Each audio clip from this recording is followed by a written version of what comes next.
오늘 마태복음 맥잡기 5번째 시간 하도록 하겠습니다.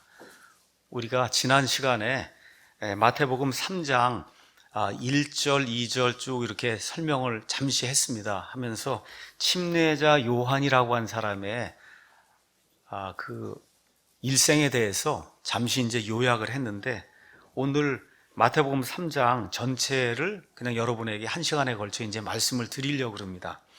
그래서 다시 한번 침례자 요한에 대해서 앞부분에 잠시 좀 설명을 하고, 그리고 침례자 요한이 선포했던 왕국의 복음의 메시지가 무엇인가 여러분에게 이제 전달을 좀 하도록 하겠습니다.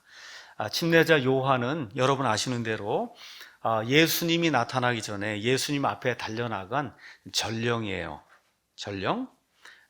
사가랴와 그 다음에 엘리사벳의 아들이고, 예수님보다 6달 먼저 태어났습니다. 그래서 이사야서 40장 3절, 그 다음에 말라기 3장 1절, 4장 5절 등 여러 성경 구절이 침례자 요한에게서 성취되는 것을 우리가 성경을 통해서 이제 알 수가 있습니다. 그는 엄격하게 나사렛 사람으로서 살았어요. 그래서 모든 것을 절제를 하고 하나님께 자신을 내어주는 그와 같은 삶을 살았는데, 그가 이제 유대 광야에 나타나서 회개의 침례를 선포할 때 그 모습을 보니까 구약 성경에 나오는 엘리야와 거의 비슷했다는 그런 사실도 우리가 이제 알 수가 있습니다. 그 당시 사람들이 침례자 요한이 나타나서 선포한 그 말씀은 너희가 회개해야 된다는 거예요. 이거 듣기 싫은 얘기입니다, 여러분. 우리 아이들도 뭐 잘못하고 아이들이 그러면 부모가 얘기하면 아주 듣기 싫어하거든요. 이거 회개하라고 하면 뭐 회개하라고는 얘기 안 하죠. 잘못했다고 인정하라고 그러고 돌이키라고 얘기하는 거잖아요. 그 아이들도 굉장히 듣기 싫어해요. 나이가 들면 들수록 듣기 싫어하는 게 그 뭐예요? 회개하라는 말이거든요. 근데 침례자 요한이 나타나서 위험 있게 하나님의 말씀을 대언하면서 회개하라고 할 때 말 그대로 구름대처럼 사람들이 모여들기 시작한 거예요.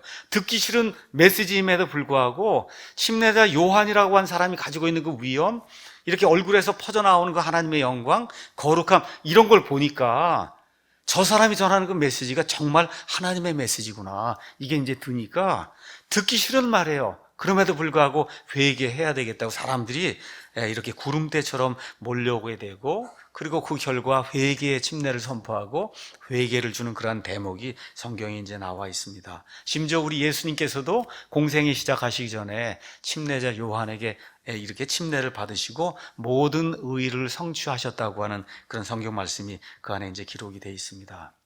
이 침례자 요한은 이렇게 큰 명성이 있었어요. 이렇게 하다 보니까 이스라엘 그 전체 백성을 이렇게 인도하고 이렇게 지배하던 산헤드린 공회가 있었습니다. 이 공회에서도 침례자 요한에게 사람을 보냈어요. 그리고 물어봤어요. 도대체 내가 누구인데 이렇게 수많은 사람들이 이렇게 구름대처럼 몰려가서 회개의 침례를 받고 내가 이렇게 말씀을 전하는 권위가 무엇이냐, 그렇죠? 심지어 나중에는 이 헤롯 대왕의 아들, 이제 헤롯 안디바라고 하는 그런 사람이 있었는데, 이 헤롯 대왕 역시 침례자 요한이 선포하는 말을 듣고 기뻐했다 그랬어요. 악한 사람이에요. 근데 침례자 요한이 회개 메시지를 전하는 걸 들으니까 거부할 수가 없는 거예요. 너무 좋아했습니다. 그렇죠? 또 침례자 요한에게는 예수님처럼 제자들이 있었고, 그래서 이 제자들이 영향력이 예수님 십자가 사건 그 이후에까지 꾸준히 지속된 그런 내용이 사도행전 18장, 19장에 보면 나와 있습니다. 자, 그러면 침례자 요한이 우리가 영어로 이야기하면 어떻게 표현이냐면 John the Baptist 이래요. John, 요한 the Baptist. 저와 여러분 베프티스트 맞습니까? 베프티스트예요. 그러니까 성경에 저와 여러분의 이 뭐라 그럴까, 명칭이 나와 있어요. 베프티스트. 여러분 메소디스트 감리교거든요. 프레스비테리안 장로교거든요. 이런 건 없어요, 성경에. 그렇죠? 없어요. 그런데 베프티스트라고 하는 그런 단어가 있어요. 굉장히 좋은 거예요. 베프티스트. 저와 여러분 베프티스트입니다. 그러니까 구원받아 그리스도인이 돼요. 성도가 돼요. 그 성도 가운데도 베프티스트가 되는 거예요. 침례받고. 그렇죠? 그래서 예수님처럼 죽었다가 묻혔다가 그 다음에 내가 다시 살아났다는 것을, 이거를 증언할 수 있는 이와 같은 베프티스트가 된다. 이게 참 좋은 건데 이걸 잘못 또 오용하는 사람들이 있어요. 이 침례자 요한은 신약시대 사람이구나, 신약시대 사람이다 이렇게 이해를 하는 그런 분이 있습니다. 신약시대 인물이 아니라 구약시대의 맨 마지막 인물이 여기 침례자 요한이에요. 그러니까 침례자 요한은 신약시대 교회에 속한 사람이 아니라는 거. 그 명칭 자체는 우리가 사용을 하고 있지만, 알겠죠? 베프티스트라고 하는 그 명칭을 우리가 사용하고 있지만 교회에 속한 사람이 아니고 구약시대 율법에 속했던 그런 사람이다. 그래서 요한복음 3장 29절에 나와 있는 것처럼 저와 여러분처럼 예수님의 신부가 아니라 예수님의 친구에 지나지 않는 그런 사람이었다. 꼭 기억하셔야 되고, 요한복음 1장 31절에 있는 것처럼 침례자 요한이 굉장히 중요한 사역을 많이 했지만 저와 여러분 같은 이방인들의 그 교회를 위한 사역을 하지 않았어요. 침례자 요한의 사역은 100% 이스라엘 민족을 향한 그런 사역이기 때문에 어떤 면에서는 저와 여러분은 사실 상관이 없는 거예요. 그냥 베프티스트라고 한 단어 자체만 그것이 너무나 중요한 그런 단어이기 때문에 우리가 그거를 지금 사용을 하고 있는 겁니다. 자, 그러면 요한이 침례를 줬습니다. 맞죠? 요한이 좀 침례하고 지금 저와 여러분이 구원받은 다음에 믿음을 고백한 뒤에 받는 그 침례하고 같습니까? 다릅니까? 그 내용이 다른 거예요. 내용이 다른 겁니다. 자, 이렇게 되다 보니까 사도행전 19장 가서 보면 이런 말씀이 있습니다. 사도행전 19장 1절에서 7절 가서 보시면 제가 보겠습니다. 아볼로가 고린도에 있는 동안 바울이 윗지방들을 두루 다니고 에베소에 이르러 어떤 제자들을 만났다. 여러분 그리스 지방을 가서 보면 밑에 있는 지방은 아가야고 저 위에 있는 지방은 마케도니아예요. 그래서 여기 아볼로가 고린도에 있다는 건 그리스의 밑지방에 지금 있는 거예요. 그러니까 지금 윗지방은 어디야? 마케도니아란 말이에요. 그 마케도니아에서 이쪽 터키 쪽으로 해서 넘어오면 거기가 에베소예요. 그들에게 이르되 에베소 지방이 이르렀어요. 너희가 믿은 이래로 성령님을 받은 적이 있느냐 하니 그들이 그에게 이르되 우리는 성령님이 계신다는 말도 들은 적이 없다. 그가 그들에게 이르되 그럼 너희가 무슨 침례를 받았느냐 하니 그들이 이르되 요한의 침례만 받았다는 겁니다. 여러분 잘 보셔야 돼요. 예수님이 승천하신 이후에 그날 한 20년 이후 시간이 지났단 말이에요. 그렇죠? 그러니까 침례자 요한의 시대 이후로 한 20년, 25년이 지났는데도 아직도 요한의 침례만 알고 있는 사람이 있는 거예요. 누구였겠어요? 다 이스라엘 백성이란 말이에요. 여기 나와 있는 이 사람, 이스라엘 백성이라고 하는 사실, 유대인이라는 사실을 우리가 이걸 통해 알 수가 있어요. 그랬더니 이에 바울이 이르되 참으로 요한이 회개의 침례로 침례를 주며 백성에게, 이스라엘 백성에게 말하여 그들이 자기 뒤에 오실 분 그 그리스도 예수님을 믿어야 한다고 하였느니라. 다시 말씀드려 요한의 침례는 이스라엘 백성에게 너희가 죄를 회개하고 앞으로 너에게 오실 그 예수님, 그 메시아 그분을 받아들여야 된다. 이거를 이야기한 침례가 요한의 침례예요. 그들이 이 말을 듣고 주 예수님의 이름으로 침례를 받은 거예요. 그러니까 이제 그리스도인이 된 거예요. 구원은 이미 받았습니다. 그렇지만 지금 여기서 다시 예수님의 이름으로 침례를 받아서 저와 여러분처럼 아버지와 아들과 성령님의 이름을 침례를 받아서 신약 교회 안으로 정식으로 들어오는 그런 일이 이 안에 이제 기록이 되어 있는 거예요. 그러니까 이런 것들을 이렇게 보시면서 이런 걸 잘 구분할 줄 알아야 그래 하나님이 기뻐하시는 그와 같은 그 성경 신자가 이제 될 수 있는 겁니다. 자, 그러면 마태복음으로 가서 침례자 요한이 이 땅에 이제 등장하자마자 외친 메시지가 뭐냐? 2절에 뭐라고 이야기하느냐? 그 무렵에 침례자 요한이 와서 유대의 광야에서 선포하여 이르되 너희는 회개하라 하늘의 왕국이 가까이 왔느니라 라고 지금 기록이 되어 있는 거예요. 여러분, 하늘의 왕국이 가까이 왔느니라.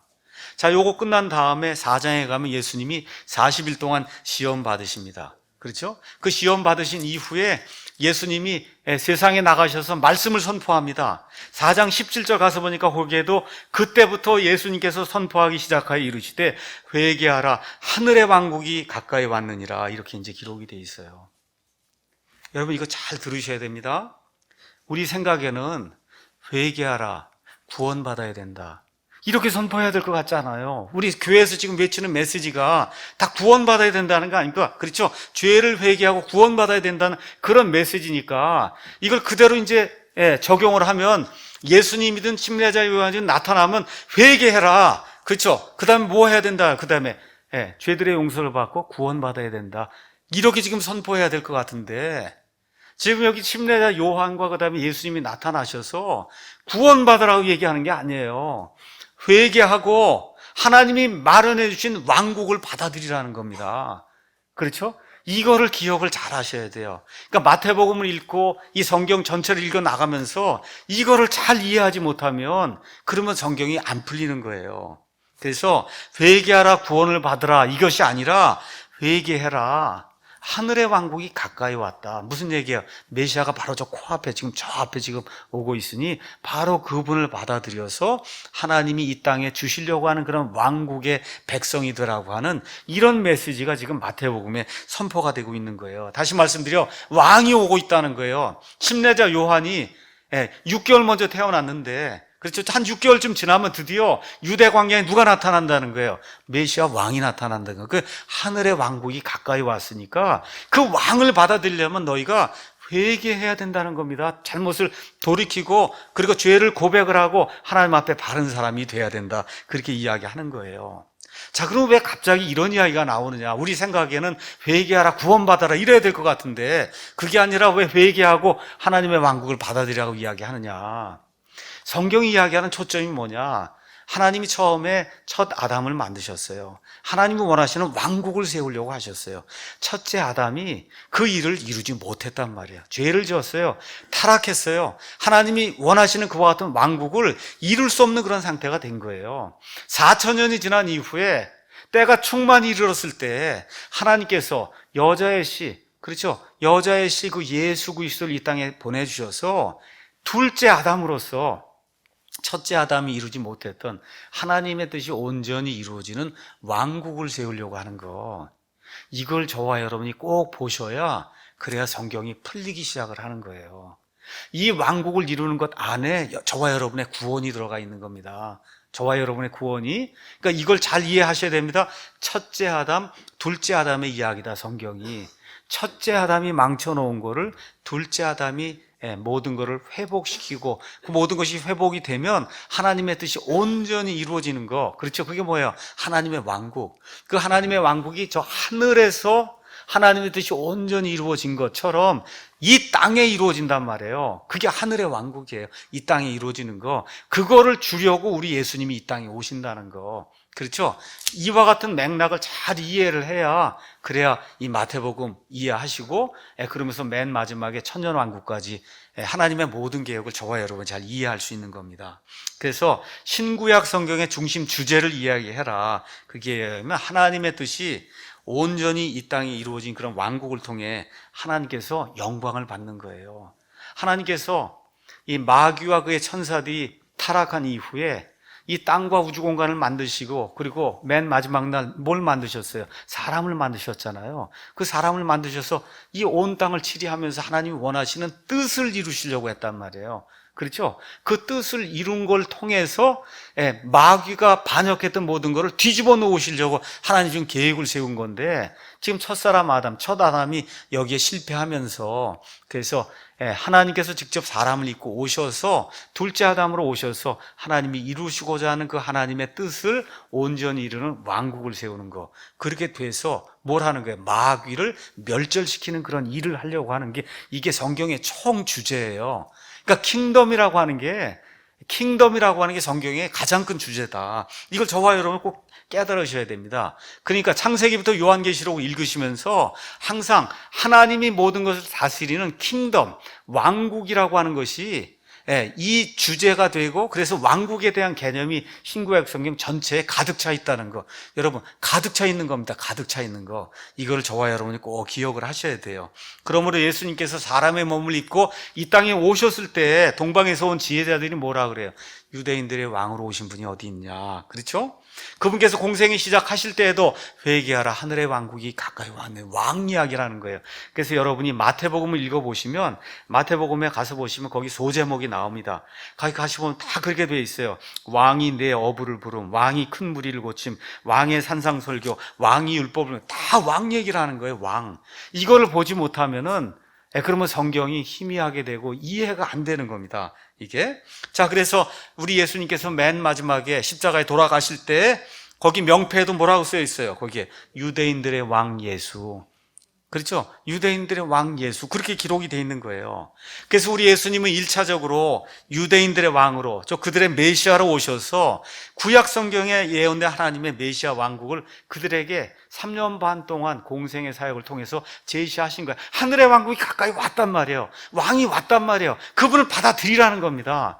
그래서 메시아라고 하는 사실을 3년 반 동안 구약 성경에 나와 있는 그 예언의 말씀대로 병자도 고치고 죽은 자도 살리고 눈먼 자의 눈도 뜨게 해주시며 메시아라고 하는 사실을 입증을 하면서 3년 반 동안 이들을 권면하고 설득했는데 받아들이지 않습니다. 그렇죠?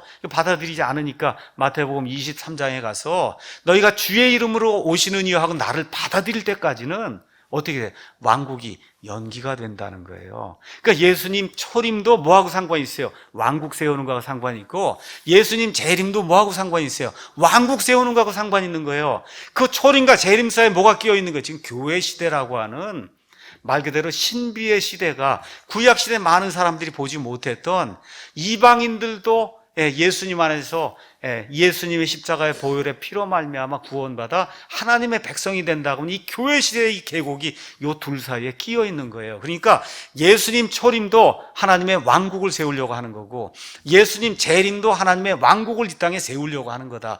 이 사이에 저와 여러분이 이스라엘 백성의 불순종으로 말미암아 정말 하나님의 크신 은혜로 하나님의 은혜 값없이 참여해서 하나님의 본성에 참여하는 자들이 되는, 마귀가 상상도 못했던 그와 같은 일이 우리에게 주어진 거예요. 우리에게 주어진 겁니다. 제가 이렇게 비행기 타고 이렇게 다니면서 세상을 이렇게 볼 때마다, 이번에 이제 시애틀에 갔더니 시애틀에 몇 가지 유명한 회사가 있습니다. 그 유명한 회사 중에 하나가 보잉이에요. 시애틀에 유명한 게 많아요. 보잉, 그 다음에 여러분 마이크로소프트, 그 다음에 또 아마존, 그렇죠? 또 그 다음에 여러분 코스코 아시죠? 코스코 뭐 이런 게 다 거기 시애틀에 있어요. 거기 갔더니 제 사위가 시애틀에 오면은 보잉사를 좀 구경을 가야 된다 그러더라고요. 그 제가 사실 가르치는 게 그게 항공기 이런 거 역학, 뭐 연력학 이런 걸 가르쳐서 비행기가 어떻게 뜨느냐 이런 걸 가르치는 거예요. 제가 하는 일이 비행기가 그러면 어떻게 뜨는가 그걸 하는 거예요. 그럼 나는 다 아니까 아유 거기 가서 뭐 하나 그래서 그래도 또 가자 그러니까 이제 갔어요.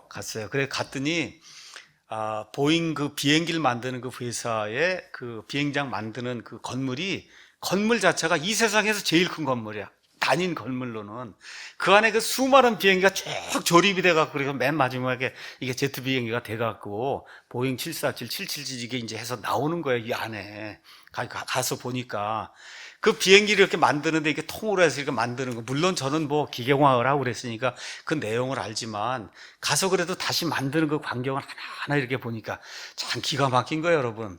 그렇게 무거운 거 뭐 몇십 톤이 되는 그 비행기가 어떻게 뜨잖아요, 여러분. 그렇잖아요. 어떻게 떠요? 여러분 연못에 가서 한번 겨울에 가면 오리가 있잖아요. 오리가 가만히 있다 이렇게 탁 하니까 뜹니까? 아니죠. 어떻게 떠요? 오리가 막 달려가니까 날개를 펴고, 그렇죠? 이게 달려가니까 이 양력에 의해서 이게 뜨도록 이렇게 만들어져 있는 거거든요. 근데 오리 정도 이렇게 가벼운 거는 참 이해가 되는데, 이거 몇십 톤, 이게 비행기가 이게 보통 큰 게 아니잖아요. 근데 가는 동안에 움직이지 않고 그냥 찻잔도 가만히 이렇게 만들어져 있잖아요, 이게. 저도 비행기 이런 역학을 가르치고 이렇게 하면서도 참 신기한 거예요. 야, 참 정말 어떻게 이런 게 가능할까, 이게. 그렇죠? 이게 이런 게 떠다니면서 우주 공간에까지 나가서 우주를 정복하고 지금 이렇게 하는 그런 일들이 우리 사람들에서 지금 이루어지고 있는 거예요. 너무 감사한 거예요. 제가 가만히 이렇게 생각을 해보면, 야, 이 인간에게 이게 주신 그 하나님의 그 은혜가 얼마나 큰 것인가 다시 한번 이렇게 느끼게 됐어요. 이게 느끼는데 우리 사람들이 죄인이기 때문에 하나님의 그 은혜의 충만함을 지금 못 누리고 있는 거예요. 그런데 하나님의 왕국이 이 땅에 정말 이루어지게 되면, 저와 여러분 여기 왕국에 들어가지 않습니다. 저와 여러분 휴거받아서 예수님과 같은 몸으로 변하는 사람입니다. 저와 여러분은, 교회에 속한 사람은. 근데 그 변하지 않고 나중에 왕국에 들어갈 사람들이 있어요. 이 사람들이 들어가게 된 그 세상이 되면 죄가 없게 되고, 이런 세상 속에서 말 그대로 저 우주 공간에 아무리 먼데도 다 이렇게 기술을 사용해서 날아가고 하는 그런 시대가 이제 열리게 될 거거든요, 앞으로. 저와 여러분 원하는 대로 갈 수 있는 사람이 되는 거고, 어느 게 더 나은 것 같아요? 왕국 백성보단 하나님의 본성에 참여해서 천국 백성 되는 게 더 좋은 거예요. 훨씬 지금 식으로 그냥 훨 나은 거예요. 훨 나은 거. 아시겠죠? 훨 나은 거예요, 그게. 근데 그렇게 좋은 것 말고 이 땅에서만이라도 하나님의 뜻이 온전히 이루어져서 악을 모르고 죄를 모르고 이러면서 아름다운 곳에서 여러분이 살고 있다 그러면 얼마나 좋겠어요. 예수님이 그러한 세상을 아담을 통해서 하나님이 주시려고 했던 그런 세상을 아담이 망쳐놓은 거를 예수님이 복원해서 하나님의 뜻을 이루려고 이 땅에 오시고 그 일을 이루시기 위해서 아브라함을 택하셔서 유대인을 택하셔서 선민을 택하셔서 그래서 메시아를 내주시면서 첫째 아담, 둘째 아담으로 가는 그런 일이 지금 이 성경 안에 이렇게 기록이 되어 있는 거다. 그래서 인간으로 태어난 게 얼마나 감사한 건가. 한번 여러분 개나 돼지로 혹시 태어났다고 생각해 봐요. 예. 그렇잖아요. 아무 이성도 없고 그냥 이러면 얼마나 이거 한번 입장을 바꿔놓고 생각하면 얼마나 힘들겠나. 예, 저와 여러분에게 이렇게 아름다운 이성 생각할 수 있는 그러한 그 이성 이런 거 주신 거 논리 이런 거 생각하는 게 정말 감사한 겁니다. 자, 그래서 예수님께서 이스라엘 백성의 메시아로 오셔서 이 땅에 평화를 이루는 그런 왕국을 주려고 오셨다는 거. 그래서 성경을 바르게 이해하기 위해서는 왕국에 대한 그런 개념을 잘 이해해야 된다는 거. 자, 그래서 예수님은 사역의 시작부터 뭘 선포하셨냐? 구원받으라고 선포한 게 아니에요. 뭐예요? 왕국이 가까이 왔고 내가 왕으로 가까이 왔다는 하나님의 왕국의 복음을 선포한 겁니다. 그래서 마가복음 1장 한번 가서 잠깐 보겠습니다. 마가복음 1장에 가서 보니까 하나님의 아들 예수 그리스도의 복음의 시작이다. 복음인데 무슨 복음이냐? 1장 14절 15절에 이제 요한이 감옥에 갇힌 뒤에 예수님께서 갈릴리에 오셔서 하나님의 왕국의 복음을 선포하여 이르시되 때가 찼고 하나님의 왕국이 가까이 왔으니 너희는 회개하고 복음을 믿어라. 여기 나와 있는 이런 복음은 십자가의 복음이 아닙니다. 여러분 이해하셔야 돼요. 여기 나와 있는 복음은 십자가의 복음이 아니라 하나님이 이 땅에 이루시고자 했던 그 왕국이 나를 통해 이루어진다고 하는 내가 메시아라고 하는 이 왕국의 복음을 선포하려고 예수님이 오신 거예요. 그 14절 NIV 같은 데는 하나님의 복음을 선포해야 돼. 이렇게 되면 안 돼요. 하나님의 왕국의 복음을 선포했다. 그게 들어가야만 되는 거예요. 그렇죠? 자, 그래서 이런 것들을 기억하면서 예수님께서 마태복음 6장에 제자들이 기도하는 걸 좀 가르쳐 주십시오. 그렇게 얘기하니까 예수님께서 소위 주기도문이라는 걸 가르쳐 주잖아요. 아버지의 왕국, 영어로는 Thy Kingdom, 아버지를 가리켜서 Thy Kingdom, 아버지의 왕국이 임하옵시며 그 다음에 아버지의 뜻, Thy Will, 아버지의 뜻이 하늘에서 이루어진 것처럼 땅에서도 이루어집니다. 이렇게 기도를 해라. 왜 그래요? 지금 왕국이 오니까. 그렇잖아요. 이런 걸 이렇게 번역하면 안 돼요. 나라에 임하옵시며 뜻이 하늘. 이게 무슨 소리예요? 나라에 임하옵시며 뜻이 하늘에서. 이렇게 되면 안 된단 말이에요. 어떤 나라? 아버지가 다스리는 왕국. 어떤 뜻? 아버지의 뜻. 이게 들어가야 그래야 이것이 저와 여러분의 올바른 그와 같은 말씀으로 작용할 수가 있는 거예요. 그렇죠?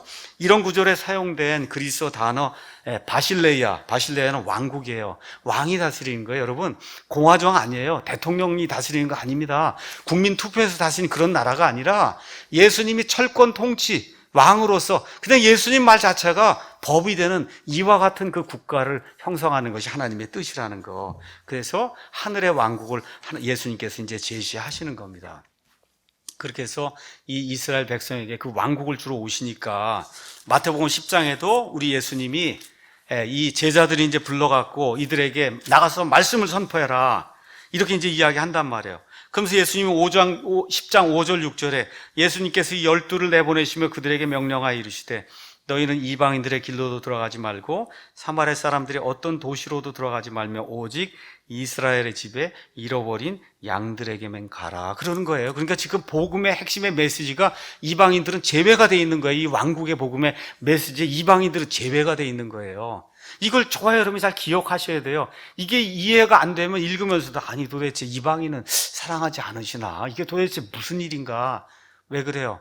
성경에 왕국에 대한 그런 개념이 없으니까 읽어도 무슨 얘기인지 모르는 거예요. 그러니까 대충 이해하고 그냥 넘어가는 겁니다. 마태복음 15장 가서 한번 보겠습니다. 15장 가서 보면 수로보니게 여인이 나오는데 참 모욕적인 말이 나옵니다. 이 여인이 자기 딸이 마귀가 들려서 고쳐달라고 하니까 마태복음 15장 21절 거기 가서 보니까 여인이 와서 내 딸을 고쳐달라고 그러잖아요. 근데 예수님이 한 말씀도 대답하지 않아요. 그러니까 이 여인이 쫓아오면서 소리를 지르니까 제자들이 좀 뭐라 그래도 좀 말씀을 하셔야 되는 거 아닙니까? 그랬더니 24절에 얼마나 냉담하게 예수님 말씀하시나 한번 보세요. 그분께서 응답하여 이르시되 나는 이스라엘의 집에 잃어버린 양들 외에는 다른 데로 보내어지지 아니하였노라. 예수님 이방인들 사랑하시는 건 맞아요. 그런데 지금 그 예수님 오셨던 그 시점에는 아니라는 거예요. 지금 시대가 그 시대가 아닌 거예요, 지금은. 지금은 오직 이스라엘 그 백성에게 구약 시대 대언자들을 통해서 약속이 된 왕국을 주려고 내가 지금 왔기 때문에 지금은 이방인들과 상관한 그런 때가 내가 지금 아니다. 그렇게 얘기하니까 이 여자가 믿음을 가지고 뭐라고 얘기합니까? 뭐라 그래요? 그러면서 또 뭐라고 얘기해요? 나를 도와달라고 하니까 자녀들의 빵을 집어 개들에게 던지는 것이 마땅지. 야, 이거 정말 너무 뭐라 그럴까? 참담한 그런 이야기잖아요. 그랬더니 여자가 뭐라 그래요? 그 다음에 놀라운 얘기를 하죠. 주여, 참으로 옳소이다마는 옳다는 거예요. 일단 인정해야 돼요. 예수님 하신 말씀이 옳습니다. 저는 개입니다. 그렇게 얘기하는 거예요. 저는 개고 이스라엘 백성은 자녀인 건 맞습니다. 그런데 뭐라 그래요? 개도 자기 주인을 향해서 떨어지는 빵부스러기는 먹지 않습니까? 그렇죠? 이 여인의 믿음이 참 얼마나 멋있어요. 그 예수님도 그래 내 믿음대로 된다 이렇게 말씀해 주시잖아요. 그러니까 이런 것들을 문맥을 잘 이해하고 이 성경을 읽어야지. 이거 구원 얘기를 하는데 이거 구원시켜달라고 하는데 왜 거절하는 이런 냉담한 말을 하고, 그렇죠? 모욕적인 이런 언사. 개가 뭐예요? 개가. 그렇죠? 왜 이런 이야기를 하느냐? 이게 앞뒤 문맥이 이렇게 기록될 수밖에 없는, 예수님도 이 당시엔 이렇게밖에 할 수 없는 그 사명이 지금 오셔서 1차적으로 이스라엘의 약속된 그런 메시아로, 이스라엘의 메시아로 이런 일들을 해야 되기 때문에 이런 거예요. 자, 그래서 창세기 1장 이후로 하나님 이 땅에 세우시려고 하는 게 하나님의 뜻이 온전히 이루어진 왕국입니다. 자, 이걸 통해서 여자의 씨를 내시기로 하고 이렇게 다 하는 가운데 아브라함을 택하시고, 아브라함 이후에 나중에 이제 다윗 왕국을 택하시고 이렇게 하면서 왕국을 쭉 이루어 나가시는 가운데 이 이스라엘 백성이 하나님의 선민으로서 역할을 제대로 못하게 됐단 말이에요. 그래서 지금부터 한 2600년 전에, BC 한 600년 이렇게 되었을 때는 이스라엘이 세상에 이게 뭐 선도하는 그런 국가가 되는 게 아니라 말 그대로 세상 왕국의 지배를 받으며 살 수밖에 없는 참담한 신세가 된 거예요. 그래서 지금부터 한 2600년 전부터 앞으로 예수님 오실 때까지 이스라엘이 세상의 패권 국가가 되는 게 아니라 세상을 다스리는 그런 여러 왕국들의 통치를 받으며 사는 그러한 민족이 된다고 하는 그 말씀을 다니엘서 2장에 나와 있는 느부갓네살 왕의 형상을 통해서 하나님이 이제 보여주신 겁니다. 그래서 아까 말씀드린 대로 한영대역 25쪽, 스타디 바이블 77쪽에 나와 있는 적그리스도와 이방인들의 때라고 하는, 여기 가서 보시면 느부갓네살 왕이 봤던 그 형상이 이제 나와 있습니다. 그 형상. 그래서 느부갓네살로부터 시작해서 적그리스도의 때까지 앞으로 이 세상이 어떠한 왕국을 이렇게 통해서 변천이 되는가, 이걸 하나님이 다니엘서 2장에서 다니엘을 통해서 해석을 해주신 내용이 그 안에 이제 기록이 돼 있어요.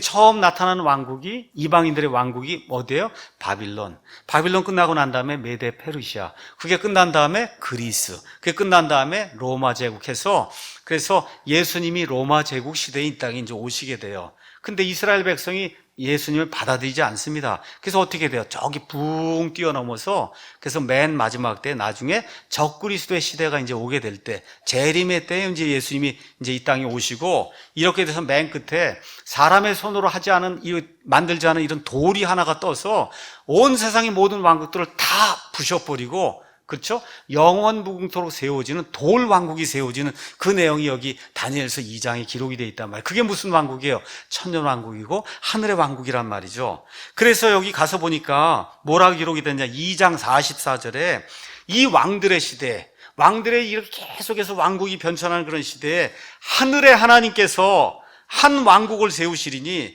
그것은 결코 멸망하지 않는다. 여기에서 하늘의 왕국이 나오는 거예요. 하늘의 하나님께서 한 왕국을 세워. 그게 뭐예요? 하늘의 왕국이에요. 그래서 침례자 요한도 회개하라. 하늘의 왕국이 가까이 온다. 다니엘서 2장에 나오는 그 하늘의 왕국이 가까이 온다. 하늘의 하나님께서 세우시는 그 왕국. 어디에 세웁니까? 땅에 세우시는 거죠. 그렇죠? 그 왕국이 가까이 온다. 우리 예수님도 회개하라, 하늘의 왕국이 가까이 왔다 해서 이 하늘의 왕국을 계속해서 이제 선포하시는 겁니다. 그래서 예수님은 이 다니엘서 2장에 나와 있는 이 하늘의 왕국, 이걸 유대인들에게 제시하시고 침례자 요한의 사역과 각종 기적과 이적과 표적과, 그렇죠, 여러 가지 놀라운 그런 일들을 통해서 본인이 구약 성경에 예언이 되어 있는 그 메시아가 반드시 해야 될 그런 일들, 그 일들을 하심을 통해서 내가 메시아라고 하는 그런 사실을 입증을 해 주신 거예요. 이걸 잘못 이해하면 가서 마귀 쫓고 뭐 하라는 거, 이거 이해하면 안 됩니다. 저와 여러분 보고 그렇게 하라는 것이 아니고 예수님이 하실 수밖에 없어요. 왜 그러냐? 이스라엘 백성은 이적과 표적을 구하기 때문에. 그래서 이적과 표적 중에 심지어 죽은 사람을 살려서 일으켜 세우는 것까지, 그렇죠? 이사야서에 나와 있는 그런 말씀에 의거해서 그러한 표적들을 세워서 그래서 메시아라는 걸 입증할 수밖에 없는 거예요. 그 메시아 표적들 충분히 보여준 겁니다. 내가 메시아라는 그런 사실을 알려주기 위해서. 근데 어떻게 해요? 의도적으로 거부하는 거예요. 온 민족이 거부하는 겁니다. 그렇죠?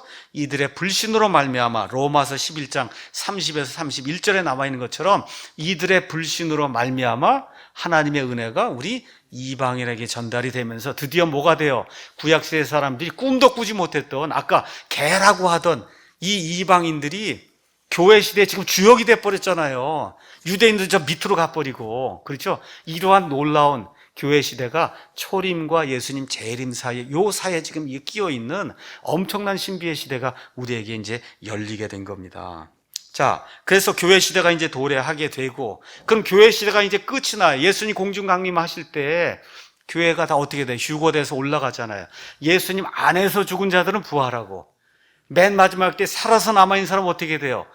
살아서 그대로 채 올라가서, 그렇죠, 예수님과 함께 이제 혼인 만찬해서 교회 시대가 끝이 난단 말이에요.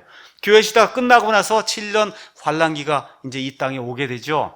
그렇죠. 환란기 끝에 누가 오세요? 예수님 이 땅에 오시잖아요. 그러니까 이 땅에 오시게 되면 그 7년 환란기 때 또 사람들이 나서서 복음을 전하는데, 그때 또 뭘 전하겠어요?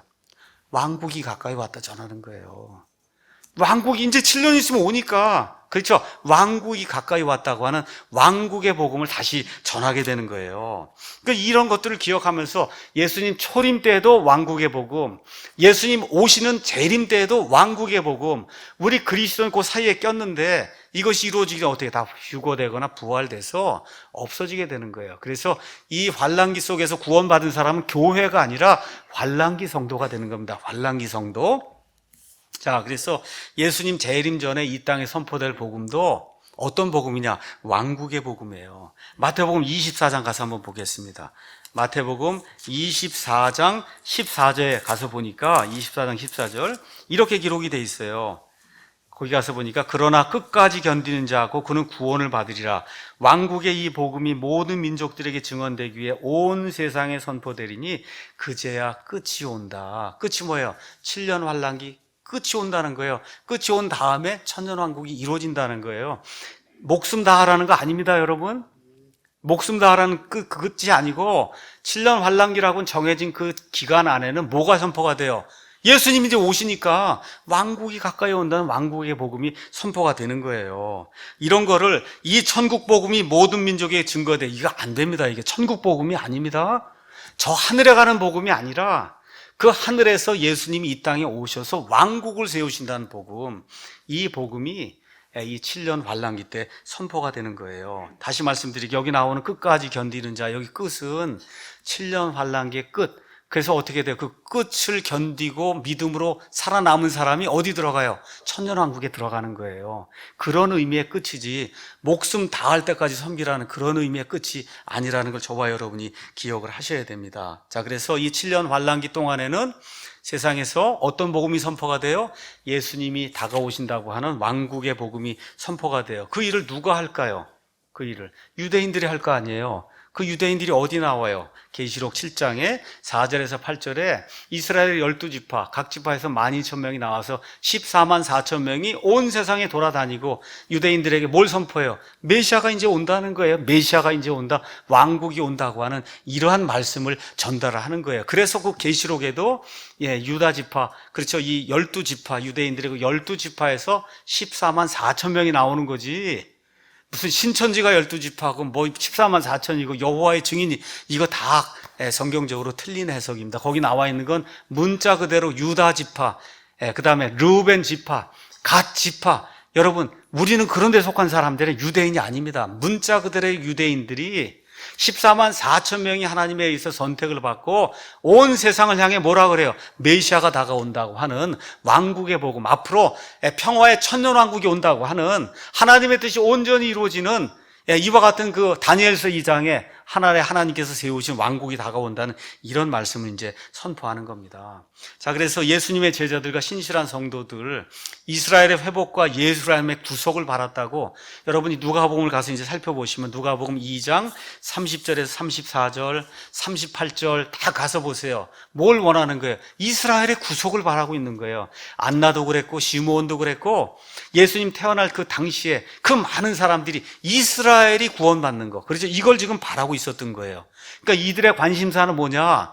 지금처럼 십자가에 예수님이 죽으시고 묻히시고 살리시고 이렇게 다시 살아나시고 해서 저와 여러분이 구원받는다, 이런 걸 고대한 게 아니에요. 뭘 고대한 거예요? 하나님의 왕국이 이 땅에 임해서 메시아가 다스리는 그와 같은 통치가 이 유대 땅을 중심으로 온 세상에 이루어지는 거, 이거를 지금 기다리고 있었던 거예요. 예수님 당시에 많은 유대인들이. 근데 어떻게 됐어요? 예수님이 십자가에 달려서 죽게 됐잖아요. 그렇게 되니까 이스라엘의 구속이 사라졌구나, 이렇게 되니까 어떻게 돼요? 실망에 잠겨서 예루살렘에 모여서 하나님의 사역을 하다가 다 어디 뿔뿔이 흩어져 가면서 엠마오 마을 가든 이런 이야기 누가복음 24장에 나오는 거예요. 이제는 이스라엘의 구속이 다 사라졌기 때문에 할 일이 없어졌구나 하고 다 흩어져 나가는 거예요. 그래서 그분의 부활 소식을 듣고는 그분이 승천하기 전에 무엇보다 먼저 왕국의 회복에 대해서 이제 물어봤던 겁니다. 자, 그래서 예수님 부활하셨어요. 부활하신 이후에 이 땅에 40일 동안 계셨어요. 그렇죠? 이제 승천하려고 하는 거예요. 이렇게 될 때 우리 마태복음 가서, 사도행전 가서 한번 다시 보겠습니다. 사도행전 1장 6절에도 여전히 이 이스라엘 제자들의 관심사는 왕국인 겁니다. 왕국. 그렇죠? 그래서 6절에 그러므로 그들이 함께 왔을 때, 제자들이 40일 동안 예수님과 함께 있다가 예수님이 승천하려고 하는 그 순간에 예수님께 와서 다시 묻는 거예요. 그분께 여쭈어 이르되 주여, 주께서 이때 그 왕국, 예수님이 세우시겠다는 그 왕국을 이스라엘에게 다시 회복시켜 주시고자 하나이까. 예수님이 이제 죽었다가 이제 부활까지 하셨으니, 그렇죠? 이제야말로 좋은 때가 아니냐. 왕국을 회복시켜 주시려고 합니까, 지금? 지금 그렇게 묻는 거예요. 이게 기존 성경에는 주께서 이스라엘 나라를 회복하시면 이때이니까, 이렇게 되면 이게 곤란해지는 거거든요. 그렇죠? 그랬더니 예수님 뭐라 그래요? 그 왕국 회복 이런 거는 그 너희 알 바가 아니다. 그분께서 그들에게 이르시되 그때나 그 시기, 왕국이 회복이 되는 그때나 그 시기는 아버지께서 자신의 권능 안에 두셨으니까 너희가 이제 알 바가 아니고 이제 뭐가 새로운 시대가 열린다, 그렇게 되는 거예요. 그렇죠? 왜 그래요? 이스라엘이 주의 이름으로 오시는 이여 하고 받아들여야만 예수님이 이제 다시 왕국을 세우는 때가 되는데, 준비가 돼 있어요? 안 돼 있어요? 안 돼 있잖아요. 안 돼 있으니까 그게 될 때까지 어떻게 돼요? 여기 8절에 성령님께서 너희에게 임하신 뒤에 너희가 권능을 받고 예루살렘과 온 유대와 사마리아에서 그리고 땅의 맨 끝지역까지로 나를 위한 증인이 된다. 그러니까 예수님은 이미 교회 시대가 열려서 여기 한국 여기 소래 예배당에까지 예배 드리러 오는 사람들이 있는 이 시기까지 지금 내려다보고 있는데, 유대인 제자들은 그게 아니고 뭐예요?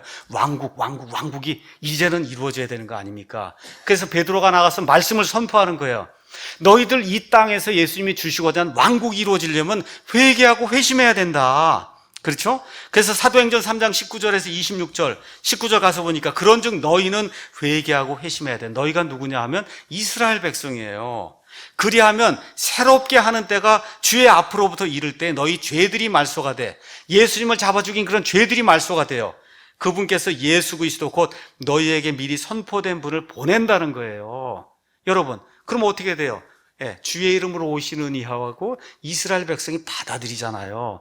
그러니까 지금 베드로가 계속 외치는 게 뭐예요? 지금처럼 우리 이방인들 향해서 예수님 믿고 구원받 이런 걸 외치는 게 아니에요. 지금 이스라엘 백성을 향해서 너희가 잡아 죽인 그 메시아, 그 예수 그리스도, 그분이 다시 오셔야 왕국이 세워지는데, 그분이 다시 오시려면 어떻게 돼?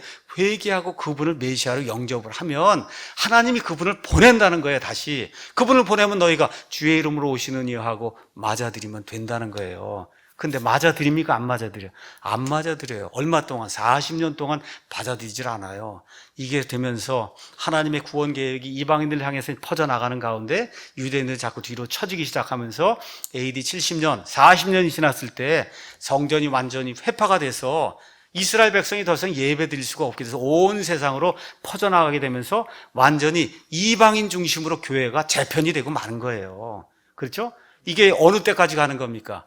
이게 교회가 다 휴거돼서 올라가고 이제 7년 환란기가 되면서 왕국이 가까이 왔다는 그런 복음을 선포할 그때까지 이 일이 계속이 되는 일이 성경에 이제 기록이 되어 있는 겁니다. 자, 그래서 복음의 초기에는 이렇게 왕국의 회복과 관련해서 누구에게만 복음이 선포됐냐? 유대인들에게만 복음이 선포됐어요.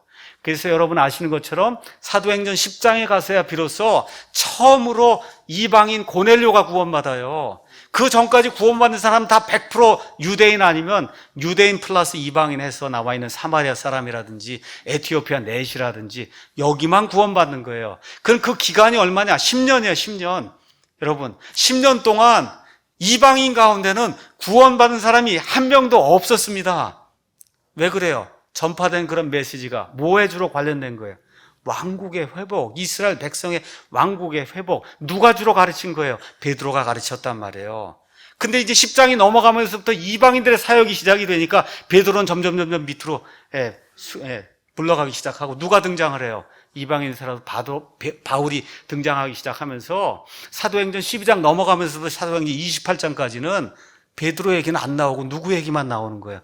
바울의 얘기가 나오면서 왕국이 회복되는 일은 멀리 점점 이렇게 사라지게 되고, 그렇죠? 이방인들의 교회가 계속해서 흥망해지면서 하나님의 신비 미스테리 교회 시대가 우리에게 쭉 전개가 되는 그런 일이 생기게 되는 거예요. 자, 그래서 이런 것들을 저와 여러분이 기억을 하시면서 드디어 예수님께서 초림 때에 세우고자 했던 게 다니엘서 2장에 나와 있는 하늘의 왕국, 하나님께서 아담을 통해서 이루고자 하시던 그와 같은 왕국인데 그 왕국이 이루어지질 않았잖아요. 언제 이루어져요? 예수님 재림하실 때 이루어져요. 그 재림하실 때 이루어진 그 왕국이 천년 왕국이에요. 그래서 여러분이 요한계시록 19장 20장 가서 보시면 예수님 재림하시면서 마귀를 잡아 무저갱에 1000년 동안 가두면서 1000년 동안 이 땅에 화평한 그와 같은 왕국이 문자 그대로 이루어집니다. 그래서 그게 어떻게 이루어지느냐? 이사야서 11장 가서 보시면 천년 왕국 때 이루어질 일이 그 안에 기록이 되어 있어요. 이사야서 11장. 그 이사야서 11장에 기록된 말씀 그대로 사자가 풀을 뜯고, 그렇죠? 표범과 사자와 뱀과 우리를 해치던 모든 것들이 애들과 같이 뛰어놀면서 하나님의 거룩한 산 전 세상에 해치거나 남을 상하게 하는 일이 없는 에덴 동산에서 하나님께서 이루고자 하셨던 그 아름다운 평화의 왕국, 그 왕국이 1000년 동안 이 땅에 문자 그대로 이루어지는 그와 같은 때가 이루어집니다. 이게 지금 요한계시록에 나와 있는 거예요. 그래서 이런 것들을 잘 기억하면서 하나님이 왕국을 이 땅에 세우시는 목적이 뭐예요? 마귀의 일을 멸하시려고 하는 거예요. 우리 단순히 사람만 구원하는 게 목적이 아니잖아요. 왜 그래요? 마귀와 그의 천사들이 타락을 했어요.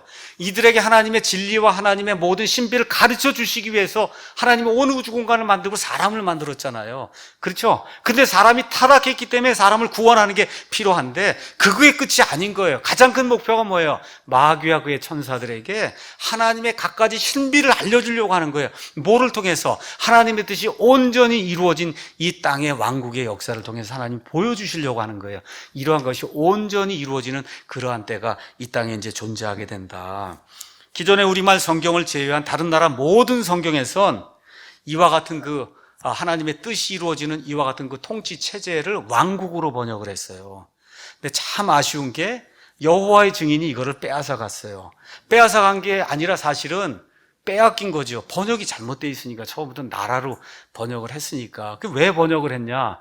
중국 성경을 번역하다 보니까 하늘 천이에요.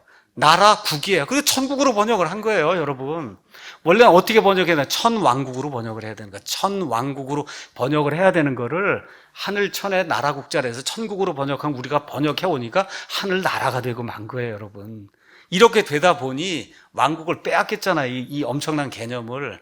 근데 지금 여호와의 증인들은 왕국을 해야 된다. 지금 왕국 회관을 하고 있어서 까딱 잘못하면 우리가 여호와의 증인처럼 비칠 수가 있는데 이게 그런 게 아니고 미국의 어느 신학교나 어디 다 가봐도 다 가르치는 게 뭐예요? 성경의 핵심 주제가 킹덤이라는 걸 가르치는 거예요. 이거 우리가 여태까지 몰랐던 거죠. 그렇죠? 그래서 킹덤은 성경에 342회가 나오고 원래는 뭐냐? 왕권을 이야기하는 건데 후에는 왕이 다스리는 통치 체제, 그게 왕국이잖아요. 이걸 의미하게 이제 뜻이 이제 바뀌게 됐습니다. 그래서 이런 단어를 나라, 천국 이렇게 번역을 하면 여러분 회개하라 천국이 가까이 하느니라 이렇게 마태복음을 읽으면 아 회개하고 믿고 구원받아야 되겠구나 이렇게 분이 생각이 안 되잖아요.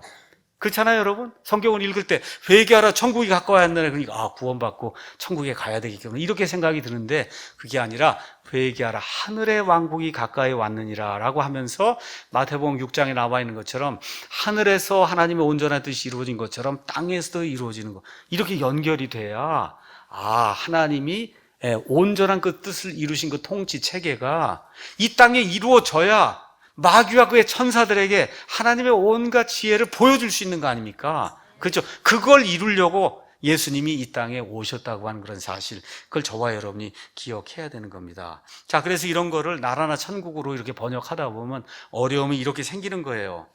자, 바리새인들이 하나님의 나라가 어느 때 임하나이까 하고 묻거늘 예수님께서 대답하여 가라사대 하나님의 나라는 볼 수 있게 임하는 것이 아니요 하나님의 나라는 너희 안에 있느니라. 이게 기존 성경에 이렇게 누가복음 17장 20절에 기록이 돼 있어요. 그러니까 뭐라고 얘기하느냐 하면 인본주의자들은 천국은 마음의 상태지 아니냐. 그렇죠. 마음이 기쁘면 천국이고 마음이 슬프면 지옥이다. 이렇게 이제 해석을 하는 거예요. 이런 구조를 두고 나라라고 돼 있고 이렇게 돼 있으니까. 근데 뭐라고 하냐 하면 예수님이 뭐라고 말씀해요? 하나님의 나라가 너희 안에 있다는 거예요. 너희가 누구냐? 바리새인들이에요, 여러분. 바리새인들이 와서 하나님의 나라가 어떻게 임하느냐 그게 얘기했더니 예수님이 하나님의 나라는 너희 안에 있다 이놈들아 이러는 거예요. 여러분 바리새인들 안에 하나님의 나라가 있어요? 없잖아요. 그렇죠? 지금 무슨 이야기를 하고 있는 거예요? 문맥적으로 내가 왕으로 와서 이미 통치하는 그런 심판자로서 너희 가운데에서 이미 통치하는 그런 왕으로 와 있다고 하는 그런 말씀을 하고 있는 거예요, 이게. 그게 아니라 바리새인들 속에 천국이 있으면 여러분 예수님 믿으면 안 되죠. 구원받지 못한 사람인데. 그렇잖아요. 그러니까 이런 것들이 제대로 이해가 되려고 하면 그게 왕국으로 번역이 돼야 그게 뭐예요? 내가 왕으로서 이미 이 왕권을 가지고 이 땅에서 너희를 심판하고 있으니까 너희가 조심하라는 얘기예요. 이 뜻이. 그러니까 이게 뜻이 완전히 달라지지 않습니까? 이게. 그렇죠?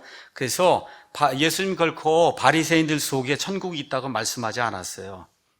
여기 나와 있는 나라는 왕국입니다. 그래서 왕국이 성립이 되려면 왕이 있어야 되고, 그렇죠? 그래서 예수님은 이런 질문하는 그런 바리새인들에게 내가 왕으로 이미 너희 가운데 와서 거하니까 너희가 제대로 하지 않으면 왕으로서 너희를 심판하겠다고 지금 이야기하는, 가서 보세요. 그런 문맥이지. 그렇게 이제 이해를 하시면 됩니다. 그래서 결론적으로 성경의 가장 중요한 그런 그 단어, 왕국, 또 가장 중요한 그런 컨셉, 하늘의 왕국, 하나님의 왕국, 이런 걸 천국 혹은 나라로 바꾸면 성경 전체의 핵심 주제가 이제 가려지게 되는 거예요. 이게 가려지게 되면 마태복음을 그렇게 많이 읽어도 이게 도대체 무슨 뜻인지 이해가 안 되는 겁니다. 수로보니게 여인에게 예수님이 왜 저렇게 차갑게 이야기할까? 예수님이 정말 인자한 분인가? 이런 거에 대한 의심이 들게 되는 거예요. 근데 예수님으로서는 그렇게 할 수밖에 없는 상황이라는 거, 이런 것들을 성경을 통해서 우리가 제대로 이해하게 될 수 있는 거예요. 그래서 왕국을 왕국으로 번역하지 않으면 그러면 교회가 이스라엘을 대체했다고 하는 이스라엘 대체 신학 같은 것이 이 땅에 존재하면서 주류를 이루게 되면 그러면 성경을 100번 읽어도 성경이 무슨 뜻인지 알 수 없게 되는 겁니다. 그래서 성경에는 하나님의 왕국과 그 다음에 뭐가 있어요? 하늘의 왕국 두 개가 있어요. 하나님 어디 계세요, 여러분? 하늘에 계시죠? 그래서 하나님의 왕국과 하늘의 왕국이 가서 보세요. 거의 똑같은 개념으로 나와요. 거의 똑같은 개념. 그래서 우리 말로는 그거를 하나님의 나라, 하나님 천국으로 이렇게 번역을 한 거예요.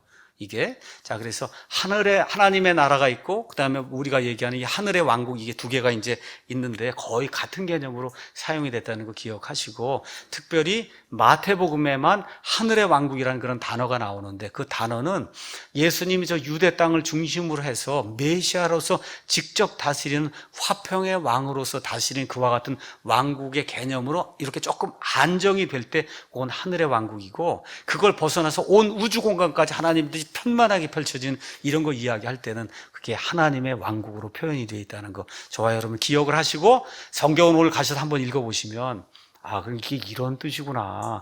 오늘 가셔서 그런 차원에서 3장, 4장 마태복음을 한번 읽어보시기 바랍니다. 기도하겠습니다.